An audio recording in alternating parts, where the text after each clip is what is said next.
প্রিয় দর্শক, আজ আপনাদের দেখাবো বাগেরহাট জেলার অন্তর্গত ৬০ গম্বুজ মসজিদ। এটা আসলে ৬০ গম্বুজ মসজিদ না, সংখ্যা একটু বেশি হবে, তারপর এটা ৬০ গম্বুজ নামে পরিচিত। এটা খুলনা থেকে পূর্ব দিকে অবস্থিত, গোপালগঞ্জ থেকে দক্ষিণে, বরিশাল থেকে পশ্চিমে এই ৬০ গম্বুজটি অবস্থিত। প্রতিদিন দূর দূরান্ত থেকে অনেক মানুষে আসে তা দেখতে।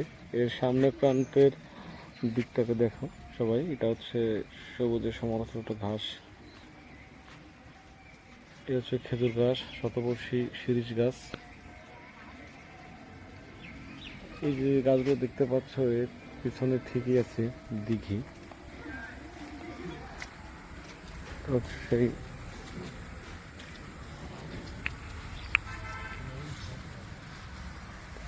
এটা হচ্ছে পিছন সাইড, এই হচ্ছে পিছন সাইড।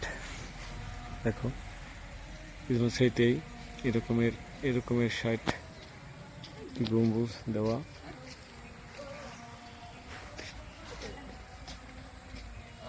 প্রতিদিন অনেক লোক আসে। এখন তো বর্ষাকাল, বর্ষা হচ্ছে। আমিও কতবার ঠিক নেই, কিন্তু আজ শখের বসে আমার শখের বাড়ি চ্যানেল থেকে ভিডিওটা করে ফেললাম, একটু দেখাচ্ছি। এ হচ্ছে পিছন সাইড থেকে যাচ্ছি।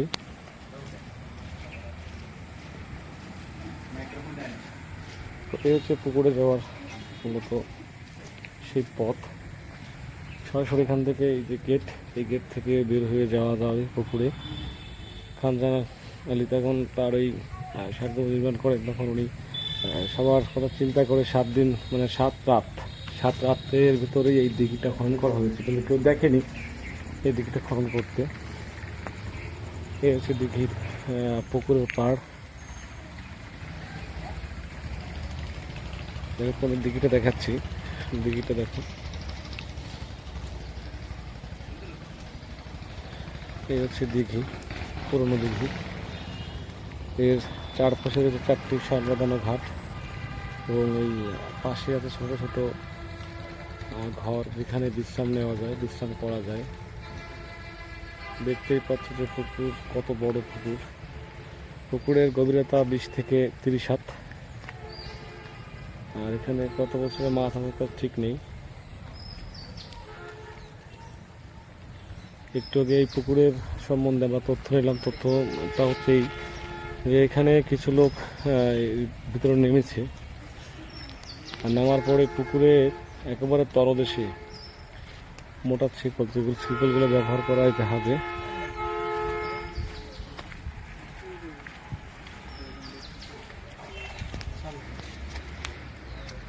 যে শিকলগুলো জাহাজে ব্যবহার করা হয়, সেই শিকল তলদেশে সুন্দর গাছ, সেই গাছ দিয়ে পেঁচানো এবং রিং দিয়ে আটকানো ২০ ইঞ্চির মতো ২০ মিলি রড দিয়ে মোড়ানো এরকমের মোটা রিং। এবং একটা লোক উনি আজকে বললেন যে ওই রিং তিনি উঠাইছে, মানে ওই শিকল উঠাই ছেড়ে দিয়েছে, আবার শিকল সে জায়গায় চলে গেছে। এরকম ব্যাপার। সে হচ্ছে গম্বুজের দক্ষিণ সাইড। দেখো সবুজের সমারোহ, এটা হচ্ছে দক্ষিণ সাইড।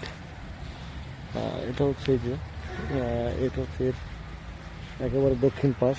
দেখতে পাচ্ছ নান্দনিকতায় ভরা, কত মধুর স্বল্পকতা দিয়ে এটা করা হয়েছে।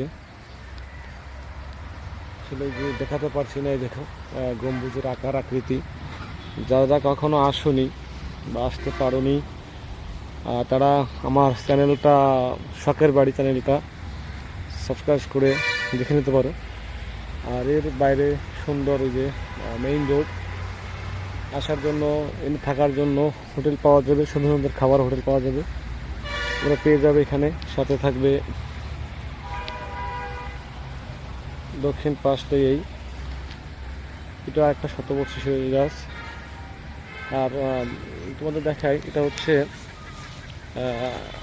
হচ্ছে ওই যে বাগেরহাট জাতীয় ষাট গম্বুজ যাচ্ছে স্মৃতি জাদুঘর, যেটা এখানে পাবেনও। আর এর পাশে আছে ওই হচ্ছে মেইন গেটের ঘর। আর এখানে গাড়ি রাখার জন্য সুন্দর পার্কিং ব্যবস্থাও আছে। ওখানে পার্কিং আছে, এর ভিতরে অনেক শৈল্পিক কাজ আছে, ঢোকার জন্য সুন্দর গেট। এবার তোমাদের দেখাবো সামনের সাইডটা। সামনের সাইডটা কত সুন্দর, দেখে নাও। এটা তো সামনের সাইডের ভিউ, এটা সম্পূর্ণ সামনের সাইড। এটা এই দেখো সামনের সাইড বন্ধুরা, এই হচ্ছে সামনের সাইড।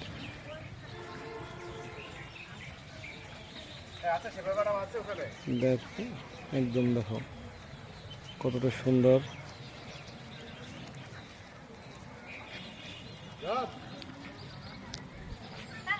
এই ছিল একেবারে সামনের সাইডটাই।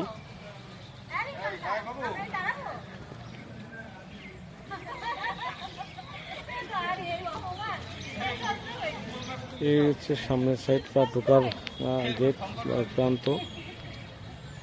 এই দুই পাশে দুই দিকে একটা হচ্ছে দক্ষিণ এবং উত্তর দূষিত সুরেশ গাছ, মাঝখানে একটা সুন্দর ঢোকার পথ, আর পথটা বনসাই গাছ দিয়ে সাজানো। এটা হচ্ছে গেট। দেখো কত লোক আসছে, ঢুকছে। ওপাশে অনেক দেখার মতো কিছু আছে, যে দেখলে আসলে মন ভরে যাবে। সুন্দর সুন্দর ফুল গাছ। এই ছিল মূলত এখানটার ভিউ। তো যারা মোটামুটি ষাট গম্বুজ দেখতে চাও তারা আমার চ্যানেলটা সাবস্ক্রাইব করে নেও, শখের বাড়ি। তো এই হচ্ছে মূল ষাট গম্বুজের মূল গল্পকথা। সো ভিউয়ার, সবাই সময় করে সুন্দর দিন দেখে কিন্তু চলে আসে। সবাইকে টাটা, সেই কামনায় সুস্থ থাকো, ভালো থাকো, ধন্যবাদ।